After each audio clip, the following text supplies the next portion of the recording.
मी मुंडीपार येथील अल्पभूधारक शेतकरी आहे. माझे नाव आहे चंद्रशेखर चुनीलाल टेंभुर्णे आणि मी 2022-23ला महाराष्ट्र रोजगार हमी योजनेअंतर्गत फळबाग लागवड ह्या योजनेतून अर्धा एकरमध्ये अल्ट्रा हाय डेन्सिटीनुसार अर्धा एकरमध्ये 236 झाडांची लागवड 5 मीटर बाय 1.5 मीटर ह्या अंतराने केलेली आहे.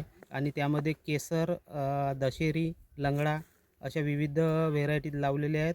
आता माझ्या फळबागेला 3 वर्ष पूर्ण झालेले आहेत आणि बहारसुद्धा आलेला आहे.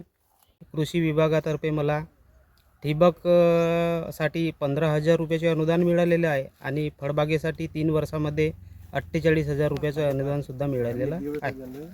फळबागेचे उत्पन्न मिळण्यासाठी आपल्याला साधारणतः 3 ते 4 वर्ष वाट बघावी लागते. म्हणून मी ह्या फळबागेमध्ये 3 वर्ष भाजीपाल्याचे आंतरपीक सुद्धा काढलेलं आहे आणि यावर्षी फळधारणा सुरू होईल आणि भाजीपाल्याचा पीक आपल्याला घेता येणार नाही.